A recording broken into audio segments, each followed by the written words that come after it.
Buenos días, iglesia. ¿Cómo se encuentran en esta mañana? Dígame, ¿bien o mal? Nada más. Bien, bueno, qué dicha, escuché más bien que mal y qué bueno por eso. Igual si la está pasando mal, téngalo por seguro que hoy Dios lo va a hacer pasar bien. Amén, porque Dios es un Dios de bondad. Hoy les quise traer un cuadro, obviamente la foto, ¿verdad? Es un Rembrandt que le titularon El retorno del hijo pródigo y se pintó cerca del año 1662 y obviamente es inspirado en lo que nosotros conocemos como Lucas 15, la parábola del hijo pródigo. Casi siempre cuando pensamos en pródigo, pensamos en aquel que se va lejos de casa y luego vuelve, que termina volviendo, ¿cierto o no? Entonces, cuando uno habla de un hijo pródigo, se imagina una persona que se fue de la iglesia o que se fue del Señor y que después va a volver y todos oramos y creemos que esa persona vuelva. Pero precisamente pródigo no significa exactamente eso, que en realidad es por la historia que nosotros conocemos, pero encontré dos definiciones que en realidad tienen diferentes aplicaciones en esa historia. Y una de ellas es aquel que lo malgasta o despilfarra todo imprudentemente. ¿Cuál creen ustedes de ahí que es ese despilfarrador imprudente en ese cuadro? Bueno, yo no los escucho, pero imagino que entre ustedes están respondiendo, está bien, no hay ningún problema. Pero hay otro pródigo ahí. Y la otra definición de pródigo es precisamente alguien que da generosamente de lo que tiene para ponerlo al servicio de los demás. Entonces, ¿cuál de esos creen ustedes que es ese otro pródigo? El padre, exactamente. Es una de las cosas que más me gusta porque casi siempre creemos que esta historia tiene que ver solamente con el hijo que se perdió. Pero en realidad se trata de algo que va más allá, que en unos momentos le voy a decir. Cuando Jesús habla acerca de esta historia, habla acerca de esta parábola, fue porque Jesús andaba con la peor gente, empezando por sus discípulos, ¿verdad? Andaba con la peor gente. Y gente que pecaba, gente que hacía cada cosa y que más bien eran tachados por la sociedad y demás. Y entonces muchos de los fariseos y la gente estudiada y que conocía de la palabra decían: ¿cómo es posible que Jesús se siente a comer con ese tipo de mujer? Pero es que Jesús no sabe, es que no se ha dado cuenta el tipo de mujer con el que está. O con uno de estos hombres más bien que andaba haciéndole la vida imposible a los demás. Y entonces decían: ¿cómo es posible que Jesús ande con esos? Y le preguntaban: Jesús, pero es que no sabes la clase de persona con la que estás lidiando. No sabes la clase de persona con la que estás comiendo. Jesús, levántate de ahí. Yo sé lo que le digo, Jesús. Yo sé más que usted. Básicamente eso era lo que los fariseos le estaban diciendo. Entonces Jesús, una de las cosas que más me gusta es que nunca discutía con la gente, cosa que a nosotros los cristianos nos cuesta muchísimo, ¿verdad que sí? Ay, sí, hermanos, cuando se trata de Biblia, qué discutidera. Cuando se trata de política, qué discutidera. Cuando se trata de tantos temas, lo único que hacemos es discutir. Pero ¿sabe una cosa? Jesús nunca perdía el tiempo discutiendo. Él hacía preguntas que hacían a los demás pensar y contaba historias. Entonces me gusta muchísimo porque en lugar de decirle a los fariseos: ustedes no saben por dónde ha pasado esa mujer y yo vine a perdonar. No. Él vino y les dijo: les voy a contar una historia. Y les cuenta la historia de la moneda perdida, les cuenta la historia de la oveja perdida y termina con Lucas capítulo 15 hablando acerca del hijo pródigo. Sin embargo, todos creemos que esta historia se trata del hijo perdido, pero esta historia no se trata del hijo perdido, ni es dirigida hacia los perdidos, aunque creo yo que podemos sacar muchísimos principios y podemos tomar de eso para cada uno de nosotros en momentos en que no tenemos dirección, pero en realidad era para los hijos mayores, para el otro hijo que vemos aquí en la Biblia. Así que les voy a pedir que vayan conmigo a Lucas capítulo 15. Vamos a leer por un momento el versículo 11.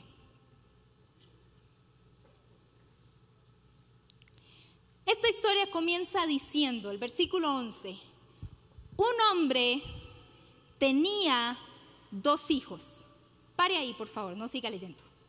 Un hombre tenía 2 hijos.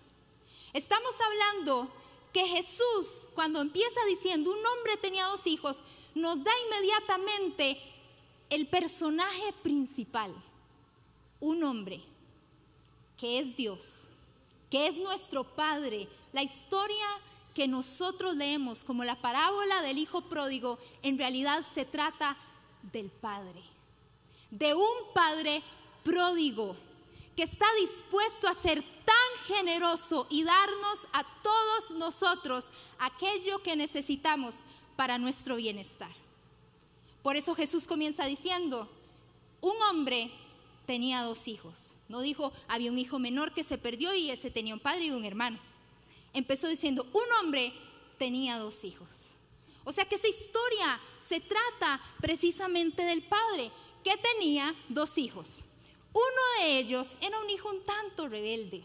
Le costaba mucho portarse bien. Tal vez usted sea uno de ellos, no sé.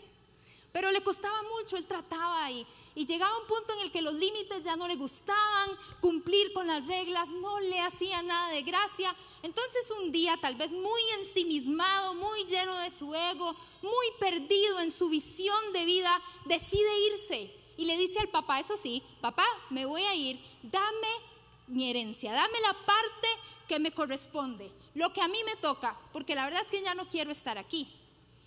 Ahora, cuando a alguien se le daba una herencia a un hijo es porque el papá moría.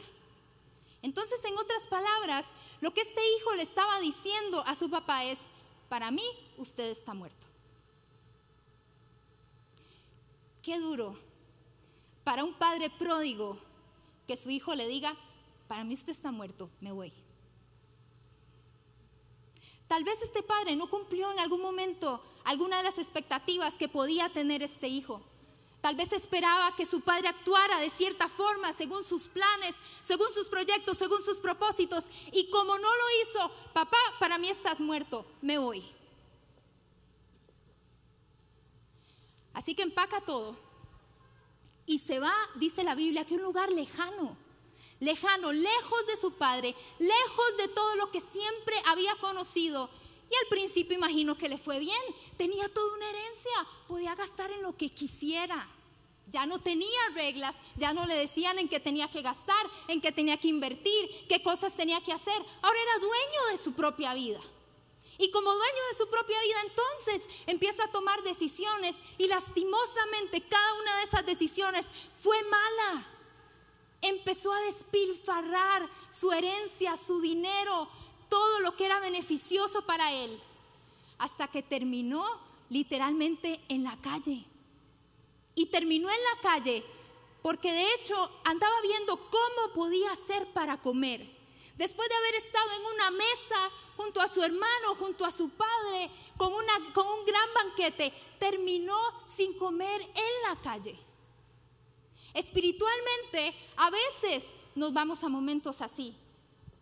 Hacemos que esas cosas sucedan, tal vez sin querer o por diferentes circunstancias o situaciones, y terminamos de esa manera igual que el hijo pródigo.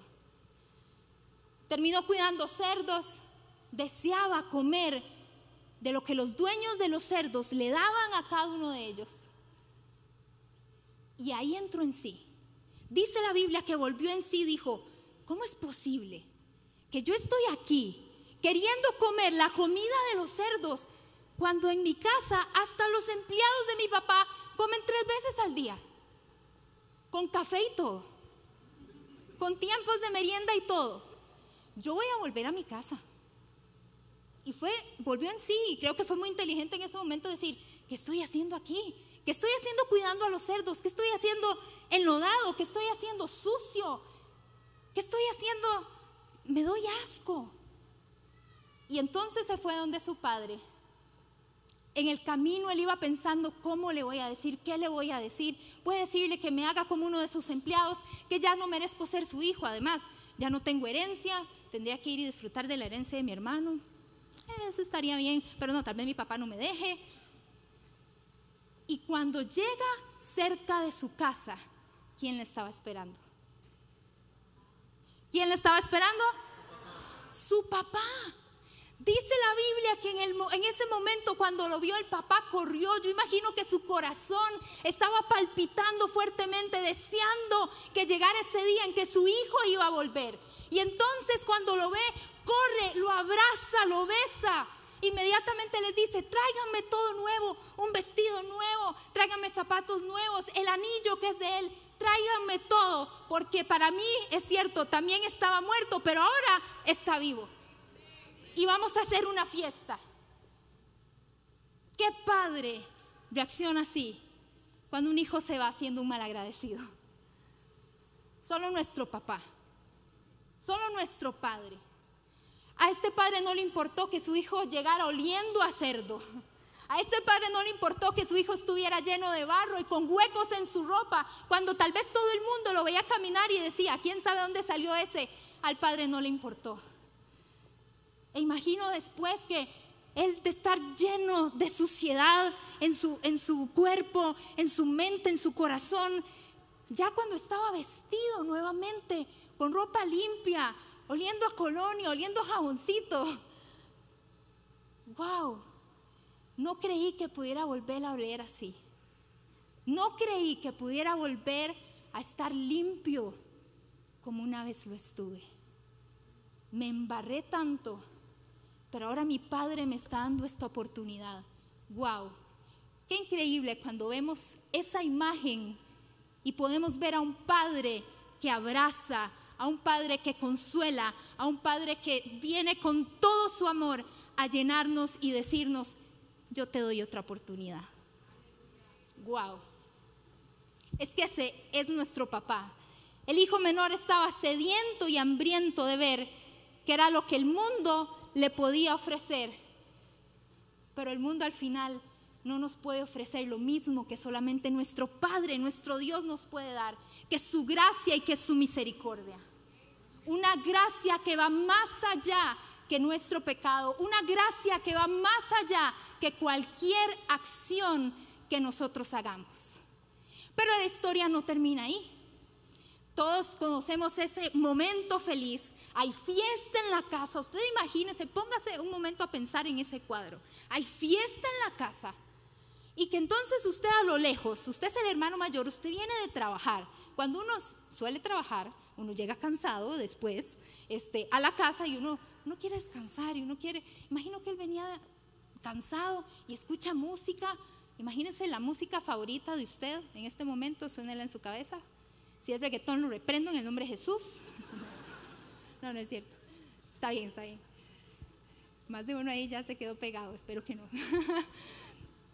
Está sonando esa música y él dice: mira, hay una fiesta en mi casa. ¿Y qué pasó? Llama a uno de los empleados y le dice: mira, ¿qué está pasando? Contame. Ay, tu hermano regresó y estamos haciendo un fiestón. El hermano mayor le cambió su semblante por completo, le mudó su rostro, con cara de indignado, con cara de enojado, con cara de frustración, seguro diciendo: una fiesta a mi hermano que se fue con la herencia de mi papá, otra vez. ¿Está seguro que es mi hermano? Sí, es su hermano. Indignado. Ahora, si me pueden poner el cuadro, por favor. Pongámonos por un momento en los zapatos de ese hijo mayor. Me encanta cómo lo pintaron, porque se ve como muy por encima, tanto del hijo menor como del padre, viéndose muy por encima, como diciendo: ¿qué es esto? ¿Qué está pasando? Esto no debería de ser así. Pero si nos ponemos por un momento a pensar qué podría estar sintiendo este hermano mayor, si nos ponemos en sus zapatos y todas las preguntas que podía haber en su mente, imagino que eran preguntas como: entonces, ¿las consecuencias de las acciones? Entonces, ¿no que lo que uno siembra, uno cosecha? Entonces, ¿de nada me ha servido ser obediente? ¿Será que no hay recompensa para aquel que ha querido guardar su matrimonio, para aquel que tiene un buen testimonio y tiene un buen nombre y ha querido sacar adelante su vida en integridad? Imagino que habían tantas preguntas que este hermano mayor se podía hacer. ¿Cómo es posible que mi hermano perdido volviera y ahora mi papá lo está bendiciendo con todo y el ternero más gordo? Y yo me siento tan enojado.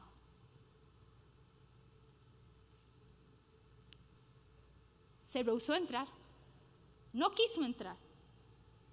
Él le dijo al empleado, no, está bien, sigan ustedes con su fiesta, yo me quedo por aquí, me avisan cuando termina para entrar, no quiero ni ver a mi hermano, ni a mi papá. Lo que pasa es que en esos momentos, precisamente, es cuando aparece el Padre. Y vamos al versículo 29 para que leamos, por favor. El versículo 29 lo voy a leer en Nueva Traducción Viviente. Cuando el hermano mayor le dice al padre, todos estos años he trabajado para ti como un burro. Ya se enojó este muchacho. He trabajado para ti como un burro, papá. Nunca me negué a hacer nada de lo que me pediste. En todo este tiempo no me diste un cabrito, ni un cabrito para celebrar con mis amigos. Sin embargo, cuando este hijo tuyo regresa, después de haber derrochado tu dinero, matas al ternero engordado para celebrar. Papá, estoy bravo, estoy desilusionado. Te he dado mi vida, te he servido, he querido cumplir, he querido andar en el camino que me has pedido. ¿Dónde está mi fiesta?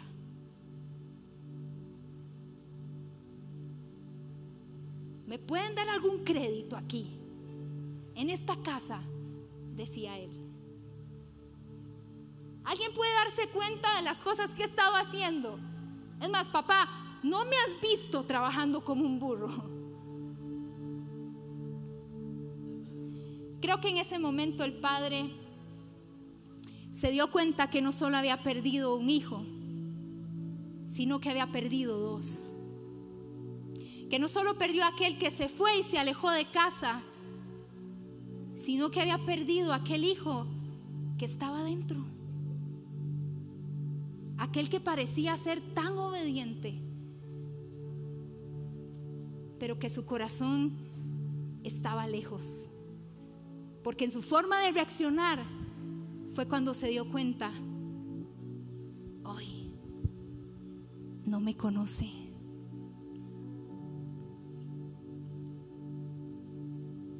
Pero entonces el padre, en lugar de reprocharle y decirle, mira, malagradecido, que tu hermano está aquí, que hay que celebrarle, que dicha que vino, y ponete en sus zapatos, y tu hermano acaba de pasar la peor temporada de su vida. No. Simplemente el padre le responde en el versículo 31, mira, querido hijo, tú siempre, puedes decir conmigo siempre, tú siempre has estado a mi lado y todo lo que tengo es tuyo.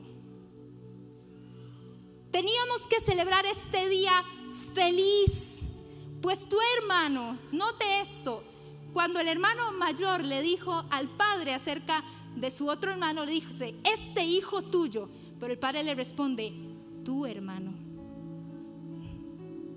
Este hijo tuyo, tu hermano. Es tu hermano. Uy, pero es que es tu hermano. Pues tu hermano estaba muerto y ha vuelto a la vida. Estaba perdido y ahora ha sido encontrado. Pastora, entonces, ¿Dios tiene favoritismos? No. ¿Dios ama más al pecador que al recto? No. Dios nos ama a todos por igual. Porque Dios no nos ama según nuestras acciones. Él nos ama porque quien Él es, no por quienes somos nosotros. Porque si se tratara de amarnos a cada uno de nosotros por lo que nosotros hagamos, entonces de nada sirve la gracia. Ahora, no me malinterprete, creo que hay que seguir la palabra de Dios. Pero cuando creemos que se trata de nuestras acciones para ganar el amor de nuestro papá, estamos sumamente equivocados. Porque Él nos ama independientemente de si hemos hecho cosas buenas o si hemos hecho cosas malas. somos sus hijos.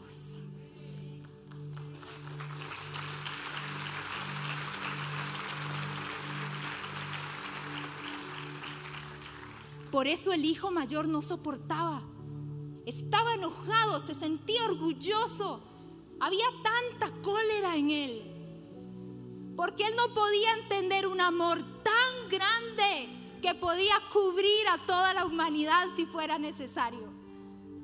Para él era muy difícil entender un amor que en lugar de reprochar y en lugar de condenar, era un amor que abrazaba y que inmediatamente invitaba una vez más a estar en casa, a la mesa donde Dios quiere que todos estemos.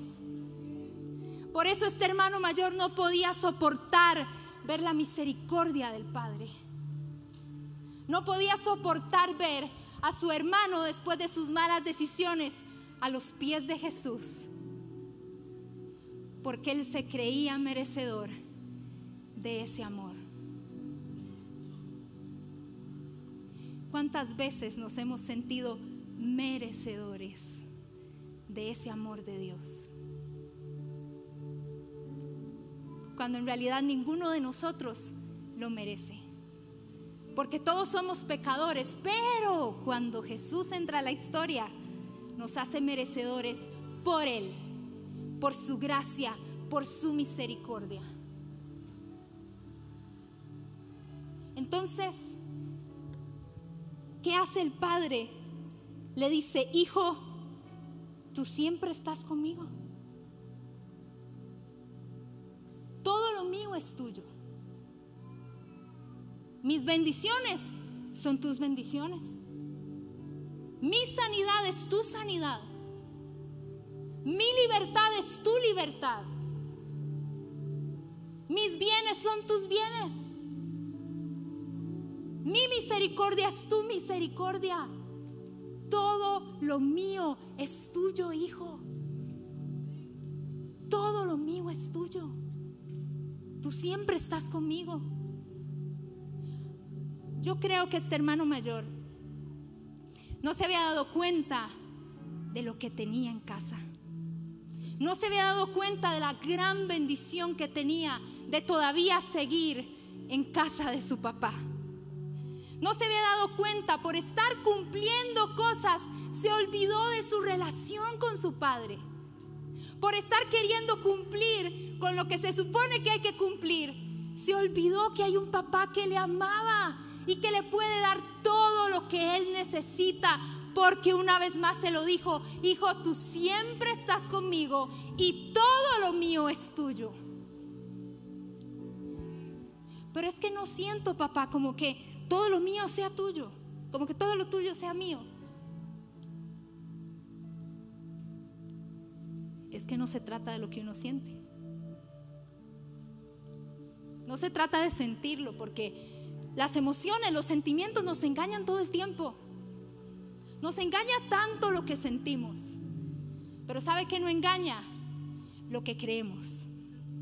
Y si crees que tienes un lugar en la casa del Padre, a su mesa, entonces el banquete es para ti.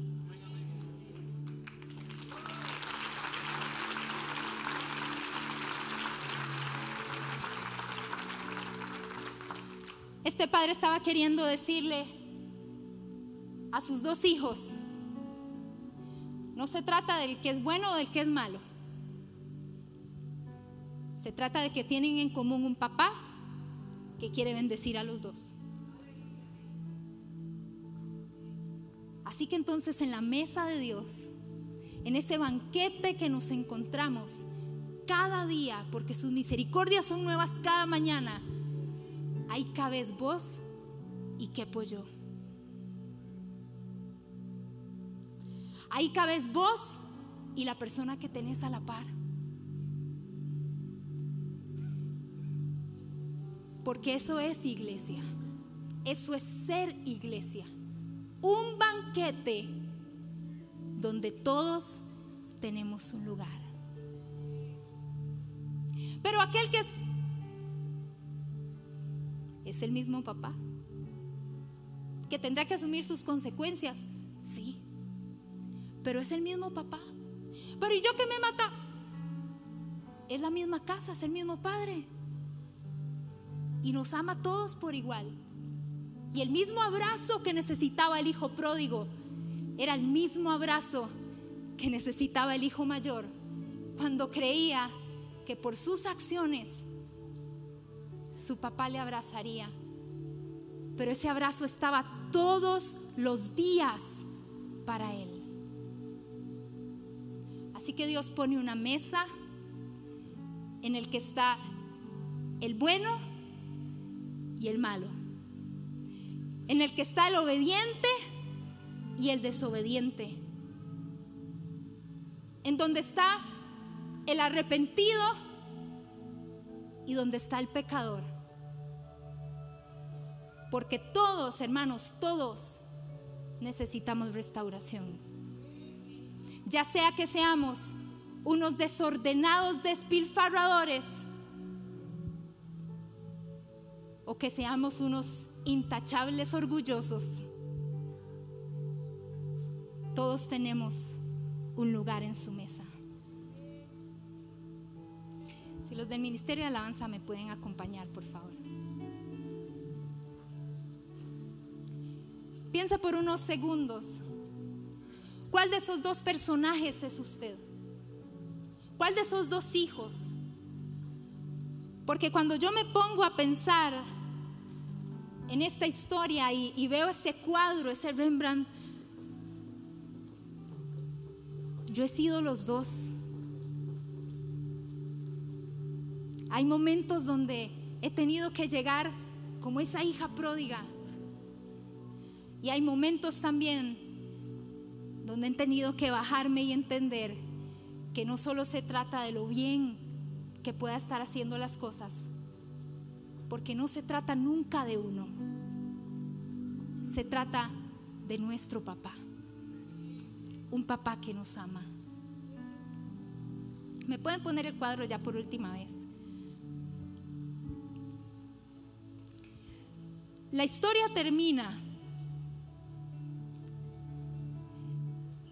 en que el padre estaba con el hijo mayor afuera y le estaba pidiendo entrar.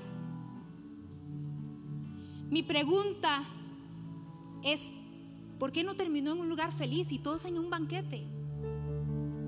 Pero creo que es que Jesús les estaba queriendo decir a estos hombres, a estos que le estaban acusando, les estaba queriendo decir, la invitación está abierta. Va a depender de cada uno de ustedes cómo va a terminar esa historia.